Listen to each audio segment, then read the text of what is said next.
Thank you very much. Thank you so much for being here and for having me. Thank you to YAF for hosting, and thank you to the University of Wisconsin-Whitewater.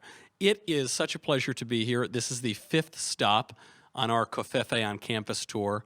The Covfefe on Campus tour just rolls right along. We've talked about a lot of things on this tour. We have talked about the simple joys of being right. We have talked about how to write nothing and sell 100,000 copies. We have talked about the virtues of owning the libs. But tonight, we are going to be talking about the most urgent and important topic of all. I know in the introduction it was mentioned last year I wrote a blank book called Reasons to Vote for Democrats, a Comprehensive Guide. This actually was not the first blank book in American history. There have been many of them, The Wit and Wisdom of the German People. One of them that was maybe one of the most popular was called Everything Men Know About Women.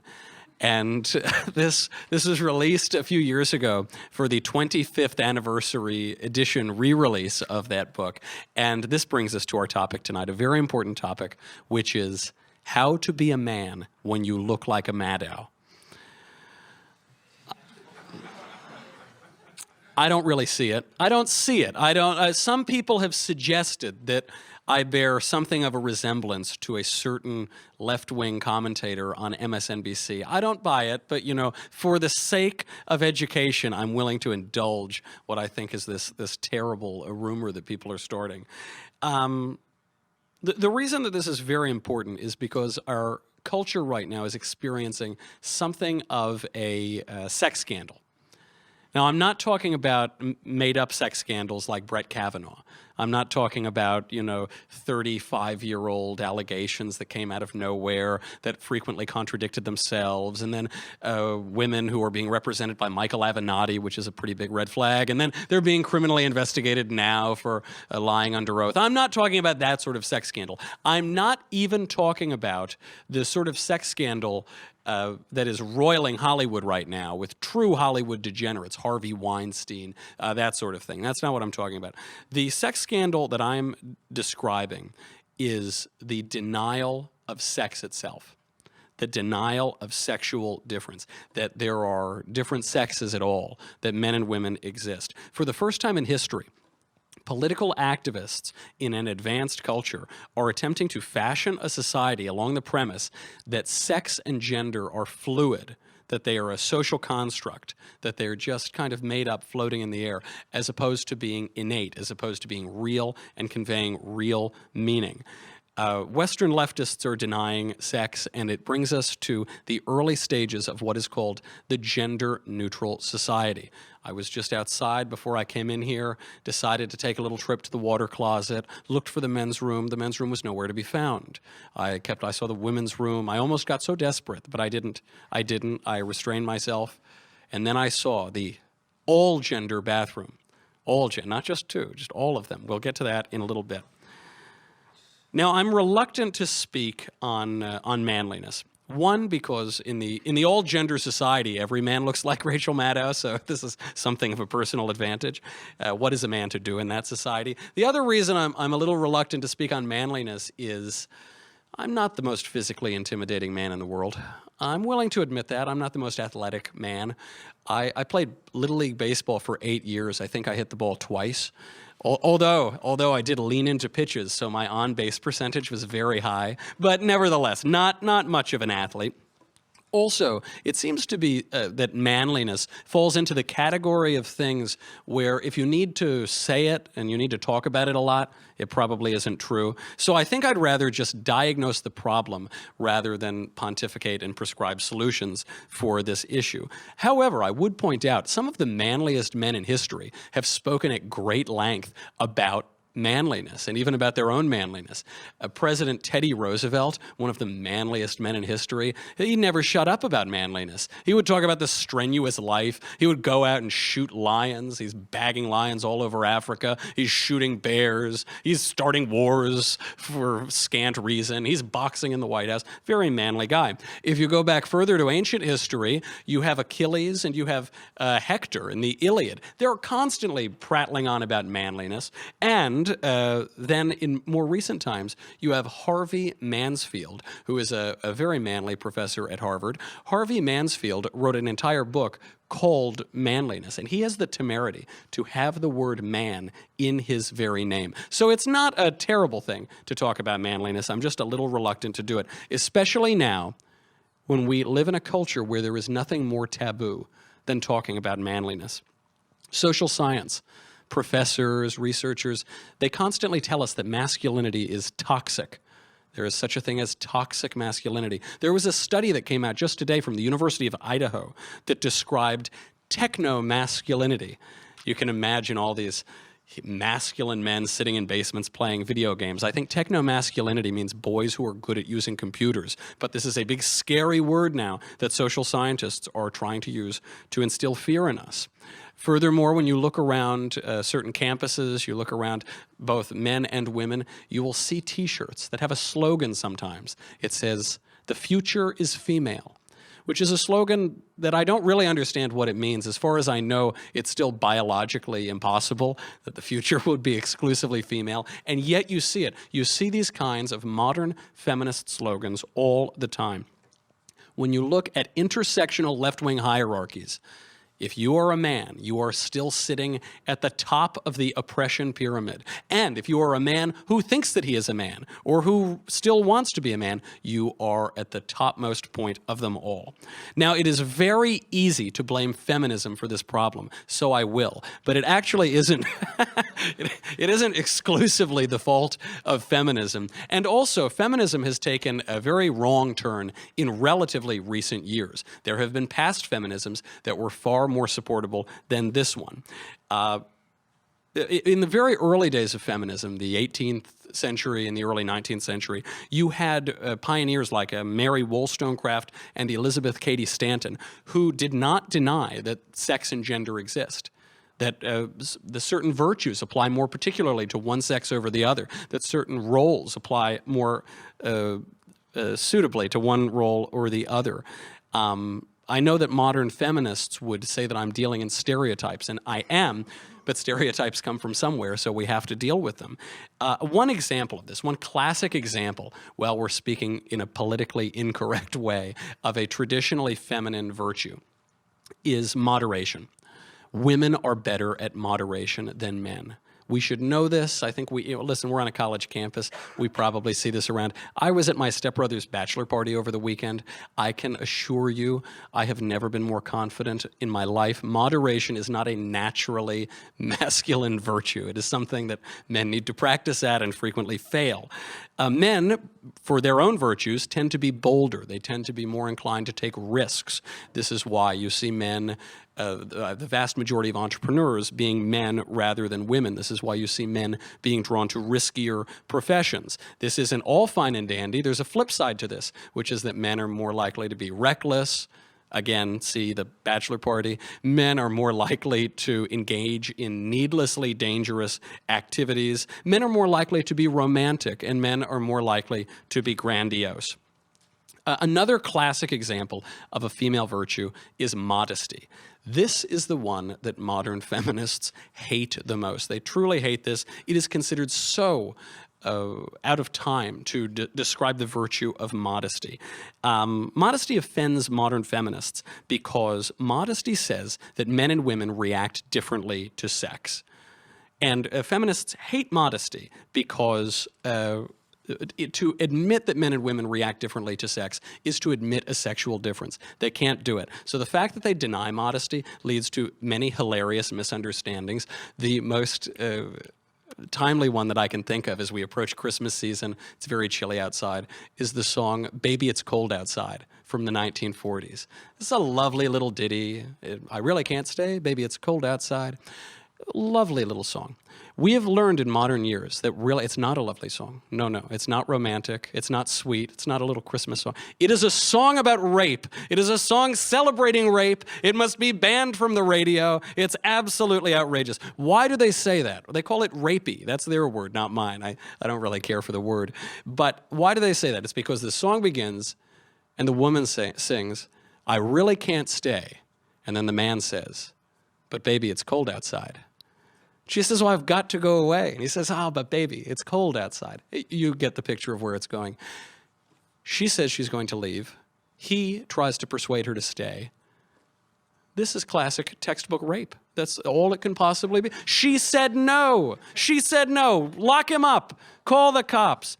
This is because it's a misunderstanding of what the word no here means. This is not the no of a woman who is in the back alley somewhere screaming for someone to help her. This is the no of a woman who is seeing a friend of hers, having a little drink, there's a nice warm fire, she doesn't want to leave. But the virtue of modesty, the social standard of modesty, is compelling her to leave because she doesn't want to give in. She doesn't want people to talk about what they were doing. She wants an excuse to be persuaded to stay. It's a romantic song. Unfortunately, for modern feminism, they treat romance as though it were a business transaction. They treat it in many ways as though it were more clinical than a business transaction. And then the line that gets them the most about that song. This is the one, you see it in all the Vox.com think pieces. This is the one, this is the worst of them all. The woman says, the neighbors might think, but baby, it's bad out there. Say, what's in this drink? No cabs to be had out there. What's in this drink? He gave her a rupee, lock him up twice, chop off his head. They're saying that it's a song about date rape. Of course it's not. So also, first of all, that line is referring to a joke. It is referring to a joke that issues in the virtue of modesty, where you're looking for an excuse to transgress the social order. You're looking for an excuse to behave in a way that you're not supposed to behave, and your mother and father won't be happy. So you say, what is in this drink? It's a song about seduction. It's a song about flirtation. It's a song about desire and standards, and it's about a love affair. All of the things that modern feminists absolutely hate and refuse to understand. Don't take my word for this, by the way. There is an essential opposition to love that has infected the feminist movement, and it's been happening for decades. It began in the 1970s with second-wave feminism. One of the most famous feminist writers, Shulamith Firestone, who wrote The Dialectic of Sex, called one of the most influential by Naomi Wolf, she said, quote, love, perhaps even more than childbearing, is the pivot of women's oppression today. Love is the pivot. Why is that? Because if you love your man, if you love your boyfriend or your husband or your father or your son or whatever, then you're not going to be able to throw off the yoke of oppression that second-wave feminism has pretended exists thanks to the patriarchy. Now, obviously, this was not always so. Modern feminism is oblivious to flirtation and seduction. So they think that baby, it's cold outside is rapey because sex is just this clinical experience. Sex is just flesh, random flesh bumping into each other, bumping uglies. Use whatever euphemism you want to use. And actually, this is a great credit to modern feminism. This is the one nice thing I'll say about modern feminism. They have achieved the impossible. They have managed to make sex boring. Everyone thought it was unachievable, but they did it. So these early feminists, Mary Wollstonecraft, Elizabeth Cady Stanton, they didn't just embrace the traditional virtues of men and women, they also embraced certain traditional gender roles. Today, our culture demands that men and women be exactly the same, indiscernible, no difference between any of them. And yet, in a couple of respects at least, we know that men and women are different. We know that men are physically stronger than women, and we know that women can bear children. They can do that. Men cannot do that because women have a womb and they can bear children. But some people are still confused.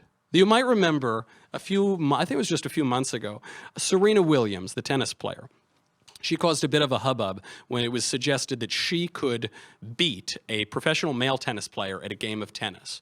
And in our gender-neutral society, everybody said, yes, of course she could. She's the famous Serena Williams. Why couldn't she beat a man at a game of tennis?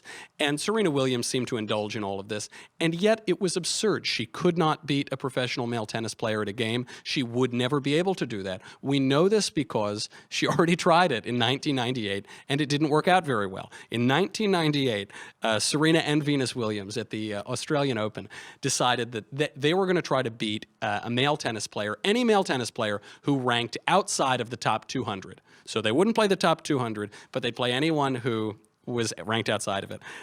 This challenge was accepted by a man named Karsten Brosch, who was ranked number 203 in the world. He decided he was going to play both of them to see if they could beat him.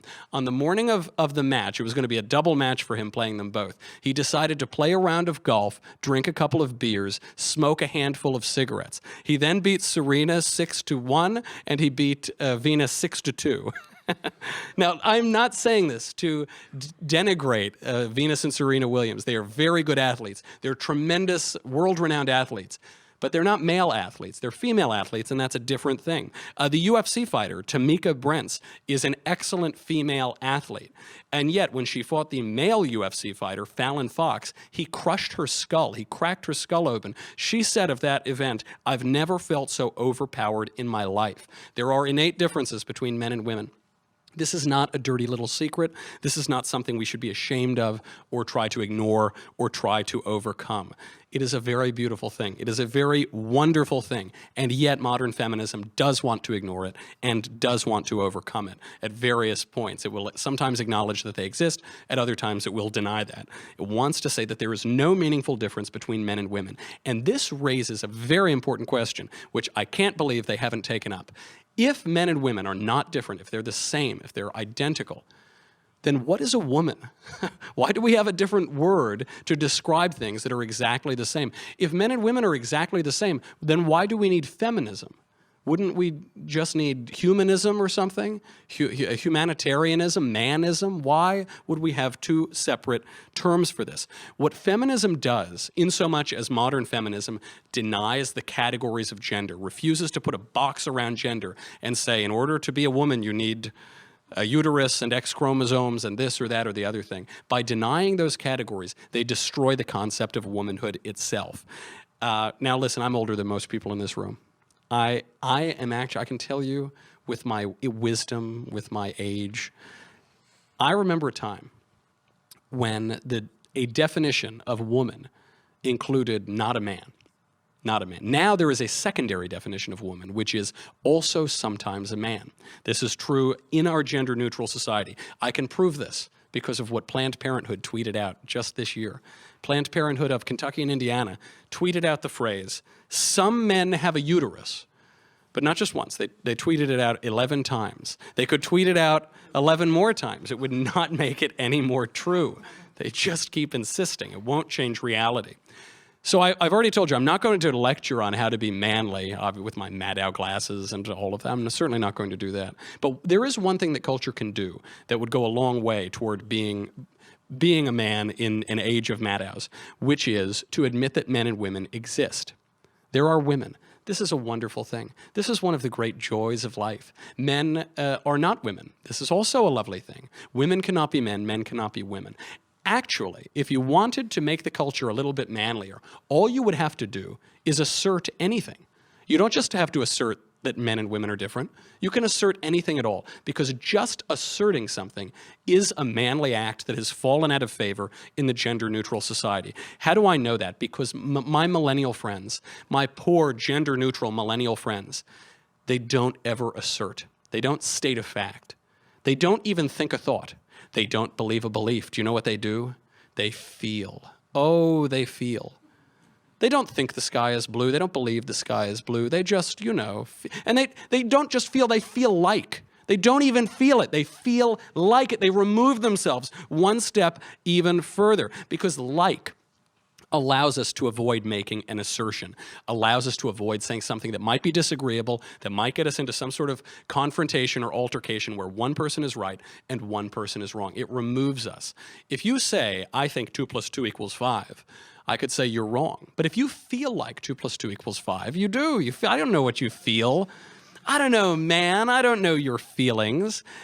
Now, when they use like, because obviously people use like beyond just the word feel, they'll say like, it's this, it's like this, it was like really cool. I went to this like really cool party last night. They're removing it even more because they don't want to call the party cool. If you call the party cool, someone might disagree with you. You have to remove it even more. And when they're not saying like, when they're not liking like in this culture, they have to ask, They say, You know has crept in as a verbal tick where like fails. And they do this because we constantly need to build consensus. We constantly need to be reaffirmed in our beliefs. You know, am I right? Am I right? Come on, tell me I'm right. Give me affirmation, baby. They need to do this in our culture.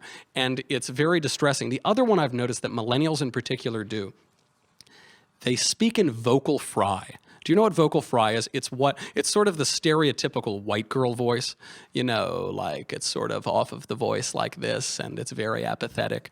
This has crept into common usage now because apathy is so in demand. If you are to say something confidently, if you are to make an assertion of fact, you could find yourself on the wrong side of somebody's subjective reality. And this is the final spot when someone forgets to say like, they forget to say they forget to say they feel, and they feel this and that, and they forget to speak in vocal fry.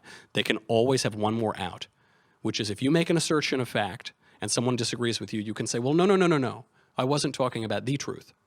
No, I see your confusion. I was talking about my truth. Try to prove me wrong now, buddy. You can't possibly do it because it's subjective. It's utterly subjective. There's no way to refute what somebody calls my truth. Though, of course, my truth does not exist. It's just like how you feel like man. Now the unmanly ambivalence has made it to bathrooms. The activists have been taking over all of the bathrooms. Why? Well, ostensibly, it's to accommodate a vanishingly small percentage of people who are confused about their biological sex, who have a legitimate psychological condition. We should treat them with compassion. We shouldn't treat them with indulgence or indulging that delusion, but we should be very compassionate. But they've exploited this group of people to advance the agenda that has existed now for decades and decades of denying the reality of biological sex. I know this because I was just in that bathroom. And what do the bathrooms say? Do they say both genders? No. Do they say men and women? No. Do they say anybody can come in? No. They say all genders. All genders. So the question, of course, is, how many genders are there? How many? I think some lefties might think that I'm being glib. They say, oh, Michael, you don't even know how many genders there are? I'm saying that there are two. That's my thesis. There are two genders. How many do you think that there are? Oh, gosh, what a silly question. Maybe, okay, how many? No, give me a number. Give me any number. Because Facebook a few years ago decided that two genders were insufficient. So they added 54 genders to that. They had 56 gender possibilities. This included pan-gender. This included neutrois, which sounds like a flavored seltzer beverage. They had all of these different kinds of genders. And then they got rid of them. So, okay, maybe some sanity is coming back, right? Maybe fine. No, they got rid of them because 56 isn't enough. Now they've gotten rid of the drop-down. You can type down whatever gender that you want, which, of course, good luck being more creative than neutrois. I don't know what possibly you could, a pan-gender neutrois. Oui, bien sûr. So is it 56? Is it 57? Is it 100? Is it 200? Of course not. They won't give an answer. And the transgender movement, which is quickly becoming the pangender movement, has exposed the central conflict of our present gender craziness, of this cynical exploitation by the left of people who are suffering a psychological condition. It shows that on the one hand, they want to claim that sex is innate, gender is innate, we're born with it, we're born knowing who we are. And by the way, if you're born a man, but you really feel on some deep metaphysical level that you are a woman, then you really are a woman on some level. And you are so much a woman, and it is so important to be able to express your innate, essential, gendered self, that it is encouraged for you to spend $15,000, $20,000, $50,000 on surgery to mutilate yourself to appear more like the other gender. That's what they tell us on one hand. On the other hand, they tell us men and women are exactly the same and there's no difference at all. Those two things cannot simultaneously be true. You have to pick one. The left can either have feminism or the left can have transgenderism, but they can't be the same. If men and women are exactly the same, then why would I spend $50,000 to have many surgeries done to emulate one gender or the other? It doesn't make sense. If one has to choose one of those ideologies, I don't recommend that you do. It's probably a very bad idea to choose those ideologies. If one has to choose, I go with feminism. This is the one time I'll call myself a feminist. I am feminism. I'm like Cory Booker. I am Spartacus. The current version of feminism is making women miserable, and that is why we need a new version of feminism. Might not be perfect, but it could be better than we currently have. This is backed up by many social scientific studies. In 2011, there was a study of professionals that showed that professional men and women, showed that professional men are consistently happier. They consistently report themselves to be happier. This follows up on a much larger study, which was titled The Paradox of Declining Female Happiness. This was in the American Economics Journal by Betsy Stevenson and Justin Wolfers. It showed that over the last 40 years or so, since 1970, women's circumstances have improved by every objective measure. I don't know exactly which. They might have been including some other measures in there that don't make women obviously happy. As those objective measures, that quality of life improved, women's happiness declined precipitously. It didn't just decline in relation to men, it declined in absolute terms. As the women's movement advanced, women got much less happy. This is no surprise to men, by the way, who are the beneficiaries of feminism. It turns out that when women give men access to easy sex, not just for pleasure, but as a political statement, and then further say, you don't have to open a door, you don't have to pay for a check, you don't have to push the chair in, you don't have to call me back, you can have easy. It turns out men enjoy that a little bit more than women do. This should be unsurprising. The feminist obsession with promiscuity does seem a little bit forced. Modern feminism is constantly saying men and women need to both be as sexually charged as one as the other. And it seems very forced. It seems more based in ideology than desire. The lady doth protest too little, methinks. The premise here is easy to understand. If there is sex difference, then there is sex difference. If there is a difference in the attitude of men and women towards sex, then there's a sexual difference between men and women. And if that difference is to be overcome, then men and women must have the same attitude towards sex. There has always been a sexual double standard. I am totally willing to grant that to the feminist movement. It is absolutely true. Men have gotten off easy when it comes to sex. When men get a little too sexually excited or promiscuous, or that if they cheat on their girlfriend or their wife, they are more easily and more readily forgiven than when women do it. That is true. That is a fact of history. The traditional response to this by women was to stop the men from being such cads and dogs, and to say, don't go cheating around and come back home and don't be such a jerk. That was the traditional response. The new response of the modern feminist movement is to have women be just as promiscuous as men. The theory here, I think, is that if you can't beat them, join them. But this is forced. It seems very forced. And we know that this is forced in part from the happiness studies, in part from other measures, which we'll get to in a second. If you need to convince yourself that you're having a good time, you are almost certainly not having a good time.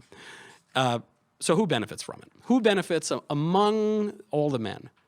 It is that one creature, the male feminist. Do you know him? Have you seen this creepy creature crawling the earth, always ready to be so supportive? He's so sensitive, he just, oh yeah, always ready to pounce. If you ever see the male feminist go running in the other direction, I want to see a shaped hole of you in the wall, like running, fleeing this scene.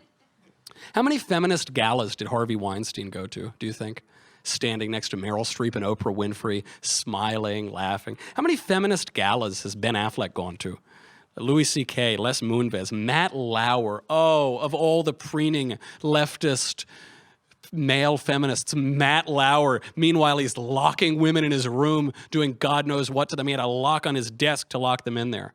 When we tell men that masculinity is toxic, we are not making men less toxic. We are not mitigating the toxicity. What we are mitigating is the only cure for that toxicity, which is manliness. And in this specific example, is gentlemanliness. You can't be a man in civilized society if you're not a gentleman. It's not possible. Male feminists are not gentlemen. This is very important. This instinct toward the same instinct that causes a fireman to run into a burning building to save a family is the very same instinct that causes that man to restrain his impulses, to hold the door, to pick up the check, to push the the seat in for a woman.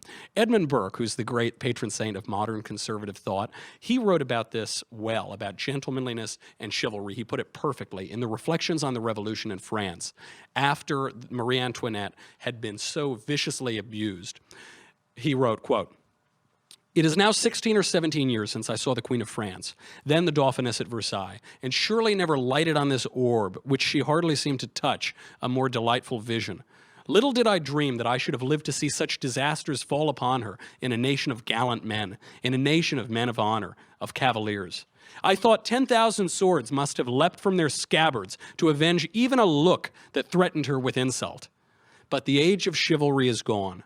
That of sophisters, economists, and calculators has succeeded, and the glory of Europe is extinguished forever." What would Edmund Burke think of Matt Lauer? Could you imagine what he would think of that male feminist? The gender-neutral society degrades men and women. It turns men into Matt Lauer. It makes women unhappy. It denies and it denigrates sexual difference. And let me tell you, I really want to drive this home. If you do not know that sexual difference exists, you are missing one of the supreme joys of life, one of the true pleasures and consolations in this world. You have my pity if you have not, if you're unaware of that. The cynic, if the cynic knows the price of everything and the value of nothing, then modern feminism knows the cost of sexual difference, but not the value of men and women. These awful ideologies, these gender ideologies, these feminist ideologies make men worse. They make men brutal. And they make women indulge in the lie that they're no better than the men, that they're no different. And then, of course, especially on campuses, when sexual regret inevitably happens, then the definition of sexual assault is expanded dramatically, expanded beyond the bounds of reason, to the point that we are now bandying about statistics in the modern feminist movement to suggest that women on American college campuses are less dangerous than, or rather in greater danger than if they were walking around downtown Fallujah on a Saturday night. It's absurd. And perhaps this is the turning point. Perhaps this is an end to this dreadful period of feminism. And we can hope with manly confidence that this might be the case, because we need a rebirth of sexual thought that will not count just the cost of sexual difference, but it will acknowledge the immense worth of both men and women. Thank you very much.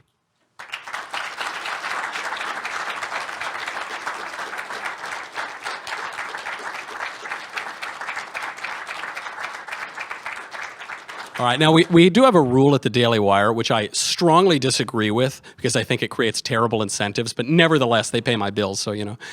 If you disagree with me, if you have a question where you disagree with me, you can cut the front of the line, and if you don't, then I'll see you afterward. Hi, I'm Nick Kacharny, and I'm wondering what you think the biggest problem the U.S. is facing right now. There are many problems that the U.S. is facing right now. The biggest one, I suppose, is a failing confidence in our institutions, in our public institutions. This is a major, major problem. This touches on a lot of issues. It touches on illegal immigration. If we can't control our border, then what about our country can we control? This touches on our elections. If Democrats in Broward County are going to be discovering new boxes of provisional ballots for the provision that in case Republicans might win, you got to find new ballots. If they're finding new ballots weeks later, if we, the greatest democracy on earth, become a laughingstock because we can't conduct our own elections, that's a major problem. If we no longer have faith that Congress is willing to legislate because they have no incentive to do so, if we no longer have faith in the judiciary because over half of the country believes that judges shouldn't interpret the law, they should just write law because they went to good law schools and they're lawyers and therefore they should govern all of us. That is a major issue. There is a huge failure of civics education in the United States. 1/3 of American millennials believe that George W. Bush killed more people than Soviet dictator Joseph Stalin. That is a major issue. According to another study, 1 in 1,000 people can name all 5 rights protected by the First Amendment. This is a major issue, and unfortunately, civics has not been passed down. It hasn't been taught for a long time. So part of the reason we don't have faith in institutions is we don't know anything about those institutions. And as Ronald Reagan said, freedom is not passed in the bloodstream. It is only one generation away from extinction, and we got to make sure that we fix that generational problem before it's too late and it goes extinct. Hi, I'm Lucas. I'm still in high school. I'm a subscriber to the Daily Wire, and I actually submitted a question to the mailbag, but you didn't answer it, so now you're here. Now you got me. So about 2 weeks ago, you were talking about IVF, in vitro fertilization, and you were kind of comparing it to abortion as far as the discarded and/or frozen embryos that are that comes of it. So my sister is a result of IVF, and my parents are very Republican. They're very pro-life, and obviously we love my sister, and I don't. Excuse me, and. They tried for 5 years after I was born to get my sister, and obviously it didn't work, so they kind of resorted to IVF. So is it such a crime to resort to that when you're trying so hard and biologically, physically, you can't get a child? That's a terrific question. I remember getting it, and I was sorry I didn't get to it, but I'm glad that I get to it now. I have friends who were conceived via IVF. I think the Obama children were conceived via IVF. We learned that this week. Many, many people are. The trouble with in vitro fertilization is that it results in the destruction of living human embryos, independent human embryos that have been created for the purpose of IVF. IVF is very, very expensive. So you have to create multiple embryos if you're going, because not all of them take. And then either they are frozen or they're destroyed or they are implanted and later destroyed. Or in the case of one woman who is pro-life and did IVF, you become the octomom. That's exactly what happened with Octomom. So this is a big issue. I don't judge your parents at all. I don't judge my friends' parents who did the exact same thing. The reason I bring it up is because the pro-life movement doesn't talk about this. It's a hard one because it is a way to have more babies. It's a way to have more life in the world. It's so different than abortion, it seems. But IVF entails abortion, and very few people in the pro-life movement are willing to talk about that or are ready to talk about that. But they really should, because the bioethical questions that are raised by IVF are the same bioethical questions that we talk about in abortion. Now, good things can come from bad actions. And the fact that I've got my pals who were born from IVF, the Obamas have their daughters, you have your sister, that's a wonderful thing. But it doesn't answer the question of the morality of IVF itself, which seems to me to take a human life. Excellent question. First, I'd just like to say, or I guess rather express my gratitude towards you and the rest of the crew at the Daily Wire and YAF and everyone else. You keep on fighting the good fight. Really huge fan. Other than that, I have another question at the end of this question. It will be really brief, but what question will you have at the end of that question? At the end of this question that I'm going to ask right now is: recently we just had these elections come out, and there was quite a bit of talk about the blue wave, the red wave. Kind of just seemed like it was more of a purple wave. Are you optimistic or pessimistic or somewhere in between? And what does the conservative movement have to do in order to get you to the "I'm really psyched about 2020" stage? I think it was a purple puddle. I think the two waves crashed into each other and it was a little splash or something in a bathtub.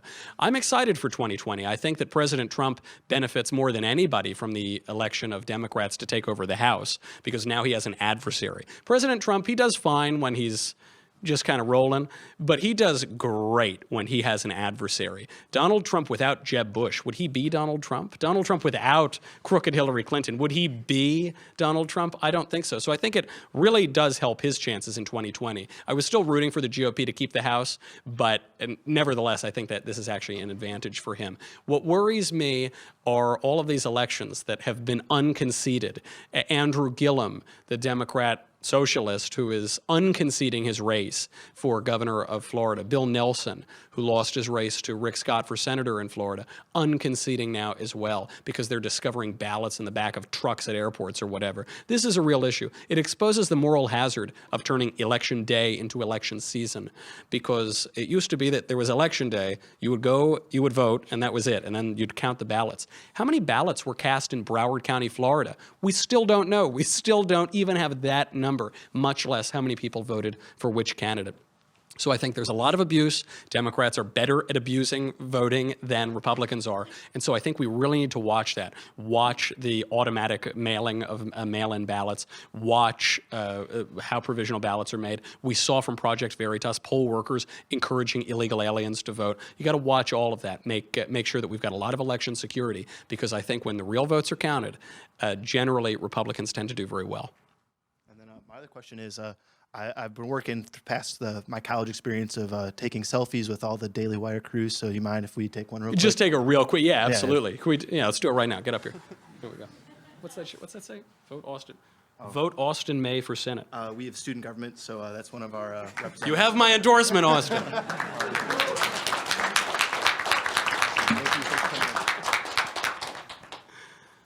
So my question would be, how do we argue with people who base their arguments on emotion and feelings as opposed to facts and logical reasoning? Scream at them. I would say scream louder, you jerk, No, we have to treat them like children, because that's how children argue. That's how children debate. You say, you already had 7 candy bars today. And the kid says, I want an 8th candy bar. You say, well, no, that's bad for you. I want it. No, you've got to treat them like children, in so much as you don't abuse children. You're not mean to children. You're not cruel toward children. But you have to speak in a firm way and an assertive way, and a way that has both the authority of reason and logic and the emotional authority of saying, I am speaking to you as another human being. And you have to do that, because then hopefully they'll grow up out of their immaturity and their intellectual immaturity.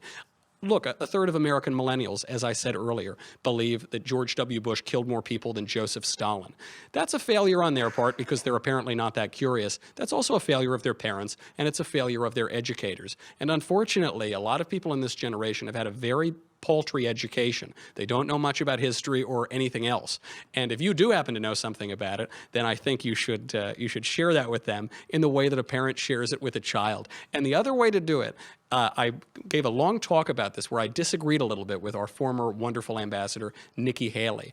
You've got to own the libs. By that I mean you must use humor. When conservatives use humor, it always works. It totally kills. They try to present us as humorless, as mean, as extremist, or whatever. And then when you make them laugh, Bill Buckley was able to do it in his way. Donald Trump is able to do it in his very different way. Do it. It brings people over to your side. I think Ronald Reagan probably had the best of all worlds on that. Study him. Use a little bit of humor, and don't back down. Can I add a little bit on that? Sure. So what would you say when it comes to, I guess, a specific case that I've thought about regarding this question would be, or just an example would be somebody or a woman that has had an incredibly traumatic experience with abortion, or maybe a case that was more. I assume she wasn't aborted herself. You're saying that she had an abortion. Yes. Is that right? Yes. Sorry. Yeah, okay. She had an abortion, or like in a case that was, much more complicated than just avoiding responsibility, or there was some defect with the birth or something like that, and is then arguing for all abortion to be okay, and it's being pushed by that incredibly hard experience that she went through, and there's a lot of serious emotion behind that, where you might not be able to add humor into it. It's hard to make jokes about that. Yeah. I mean, I just made one, but it's hard, generally speaking, it's hard to do that.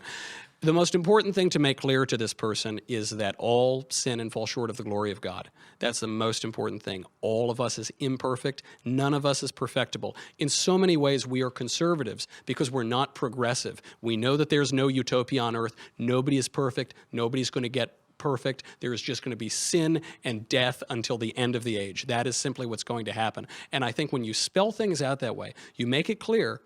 I don't judge anybody who's had an abortion. I don't judge anybody who's done it. I know a lot of people, unfortunately, who have had abortions, especially living on the coasts, working in Hollywood. It's very prevalent. 1 million babies a year are aborted in the United States. If you begin with the premise that you're not judging them, you're not assailing them, you're not condemning them, I think it cools them down. It cools down their defenses a little bit, and they can see the issue a little more clearly. When I was younger, I supported abortion. I thought it should be legal. I would have called myself pro-choice. And then a bioethicist convinced me that I was wrong, and I changed my mind. I'm very glad I could change my mind, and we should change other people's minds too, and never have them stick to that terrible opinion because they're afraid of being condemned. Thank you. Thank you. I disagree as well. Then you go to the middle of the line, I think. No, I'm kidding. Come on down. All right. So, sort of formulating this as I say it, but should be quick. First of all, I liked a lot of what you said here. Your point that males and females and gender and sex don't differ independently. That was a good one. But my question, when you started talking about transgender or sexual reassignment surgery, you used the terms it shouldn't be indulged in. So is that a stance as to I'll stick with adults specifically. Is that a stance on gender reassignment surgery or hormone therapy for adults? Would you be against those? Yes, absolutely, I would be. As is the doctor who pioneered the surgery, and the reason for this is that obviously people who have this condition of gender confusion have much higher rates of anxiety, of depression, of suicide, and there is no scientific evidence that any of that decreases after the surgery. And as a number of people who still practice the surgery have recently testified, there have been increasing rates of regret and trying to undo the surgery, which is very difficult. The difficulty with the transgender question is you have to ask, is this man who thinks he's a woman really a woman, or is this man who thinks he's a woman a man? It seems that the answer is clearly the latter. He is a man. Who is to benefit by indulging the delusion that he is other than he is, that he should pay $50,000 to mutilate his body with an equal chance of having depression and suicide and regret afterward? Who is to benefit from that? It seems nice. It seems in a very shallow way like the compassionate thing to do, because we don't want to look anybody in their eyes and tell them that they're mistaken about something, but they are, and it's not compassionate to allow people to go on in delusion and to harm themselves in the process. So I sort of have a secondary question on that. So would you be, if, say, I don't know the specifics of the efficacy of sexual reassignment surgery and hormone therapy, but let's take for the sake of argument that you're correct on that point, that there's no significant decrease in related symptoms of anxiety or depression or whatever. Would you, if it was the other way, would you then support it? So you were sort of making two different arguments there that seem to be in contradiction. Well, the place where my argument begins and ends is that it does nobody any good. And it is a delusion, but it does nobody any good. If one were to say it is a delusion, but it dramatically reduces rates of anxiety or depression, then I suppose, like any other experimental treatment for a psychological condition, it could be tried. It could be indulged in certain well-regulated areas. Absolutely. I mean, that's what we do in medicine. That's how we innovate in medicine to treat conditions, which we all admit are conditions, which are mental illnesses. But until that time, I see no reason to do it. I think it is political activism that is exploiting an extraordinarily small minority of troubled people, and I think it's very wicked to do it. This is going to be the last question for tonight. You're not even going to let the guy with the Reagan Bush shirt ask? You got to let that guy afterward. Thanks, Michael, for coming. I listen to your podcast every day, so this is a real honor. So I think back in the day, most people would say the workplace was somewhere where you could get away from politics, where it wasn't really thought about or talked about. But I think in the last couple of years, we've really seen a lot of people, set rules that have been, politically correct, and just generally people in the workplace talking about politics. So why do you think this has happened, and what can we do to kind of go back to the way things were? It's because politics has taken the place of two separate categories of human enjoyment, which used to be entirely different: religion and entertainment. For the left, which has become increasingly atheistic over the past several decades, it has now taken the place of religion. Saint Andrew Breitbart, as I call him, the patron saint of Hollywood conservatives, said that politics is downstream of culture. And culture, of course, is downstream of what the cult worships. Cult and culture derive from the same word. What the left has done is flipped it, or inverted it, or perverted it, such that their culture comes from politics, and their politics comes from their culture, and it feeds on itself. They worship their political activities. They go to women's marches as though they were going to church. The other aspect is, I think, a little bit of a better change, which is that President Trump, being the reality TV star that he is, has turned politics into entertainment. It's the best reality show going. Nobody can tune out of it. In part, this is really good because it means that we're all learning civics a little bit. Who knew what the 14th Amendment said about birthright citizenship? Who knew about cases from 1898 that regarded the births of children born to legal residents who weren't citizens? Who knew about all of these aspects of government that now are trending on Twitter as though, it's a new movie that's coming out from Hollywood? Nobody's watching the movies. They're all watching Trump. That's a good side of it. But unfortunately, people are so narrow. C.S. Lewis put this very well. He said, he wrote it much better than I'm saying it, but I'll paraphrase. He said that a culture that doesn't talk about politics could be very sick, and it could not be treating the sickness. It has to talk about politics somewhat. But if all it does is talk about politics constantly, and not about culture, not about religion, not about entertainment, not about anything else, then it is so sick already. It's focusing on something that is so narrow and shallow. And so I think those are the twin problems. I think it's perpetrated 75% to 85% by the left. This began in the 60s when they announced that the personal is the political, that there's no difference between the public and private sphere, and it's a real challenge. We are not going to be able to sustain what is our liberal government in the United States if we don't have a separation between the public and the private, but the left seems unwilling to give that up. All right, we'll take this last one then. Only because of the sweatshirt. I mean, how do you turn that? Is that a Reagan Bush Christmas sweater? It is. Where do I get that? I got it from rowdygentleman.com. All right, there it is. I got to write that down. Okay, so I have to ask, I'll end it on kind of a lighter note. I know you're running short on time, but do you by any chance remember the Amazon Alexa commercial, but it was Michael Knowles? Yes. Yeah, that was my video. First of all, we loved it at the Daily Wire. We all died laughing. Second of all, you need a hobby. You have too much time on your hands. That commercial scared my wife so much. Oh my gosh, imagine. Oh no, that would be terrible. That was genuinely hilarious. I thought that was such a funny commercial. And a guy with taste like you, who has a sweatshirt like that, of course he would have such a refined artistic sense. All right, that ends our program for tonight. Thank you very much. It's been a pleasure to talk to you.